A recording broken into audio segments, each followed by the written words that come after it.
Good evening, Knights and Squires. I have decided we're going to mix it up a little bit today. Instead of doing the average Skyrim playthrough, I wanted to talk about something I've been seeing floating around the news and I've heard a lot of people talking about it. It's Colossal has claimed that they have brought back the dire wolf. It's kind of crazy, isn't it? Alright, so without further ado, let's jump right into this. Okay, so before I begin this video, I want to disclose that all of my information I got on this come from their website. That's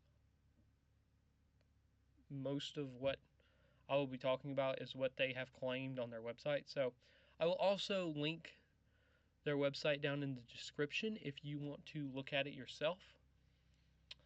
But that's pretty much all I got for my information on their direwolf stuff. I got straight from them, so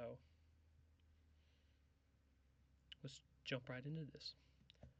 Now, before we begin talking about their direwolf, I want to go into a little bit of lore on what a direwolf is. So most of the time when you hear direwolf, you're probably thinking of like Game of Thrones and stuff like that, where it's this huge wolf that's like bigger than a human, can like rip your head off and all that.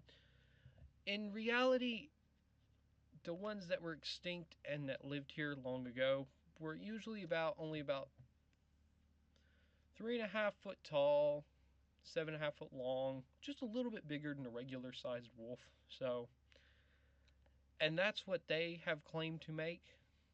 So that's what a direwolf is. Like a true direwolf, not a clone. It's, with the one that has went extinct is the one I'm talking about right now.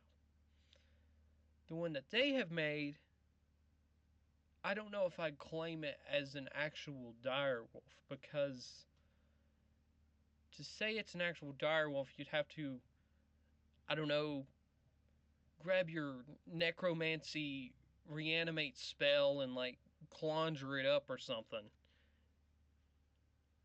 But I do think what they have done is actually pretty cool. So what they said, the best I can understand it, is they've used genetic cloning and genetic alteration, I guess, to the gray wolf and made it bigger, I guess is the best way to explain it, but they pretty much kind of made it similar to a dire wolf. And it's very close, I would say. It's like, it's not it, but it's similar to it. I wouldn't call it a dire wolf because it's just like a genetically modified wolf. But it's still pretty cool that they are able to do that, and they have also went through and talked about how they've done it, and it's different than what most things like that would be used like, I guess. It's hard to explain. Listen, I am not a scientist. I am not a biologist. I am just a person. So, like I said, if you want the full details, other people have made videos on it. They have a website. Like I said, I'm going to link it down in the description.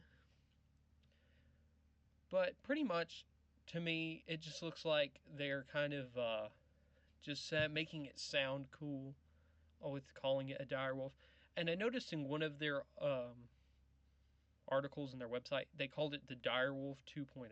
So I feel like that would be a cool name for it, because it's not a direwolf, but you could call it a direwolf if you want, I guess. I don't know, it sounds cool. I want one.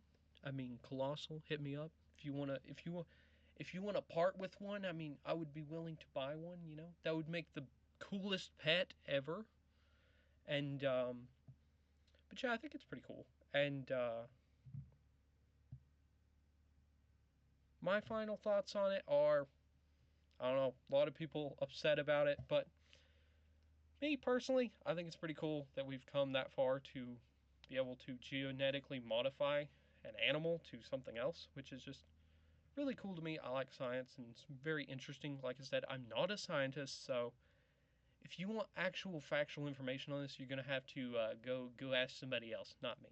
But let me know what you think about it in the comments, and that's gonna be it for today.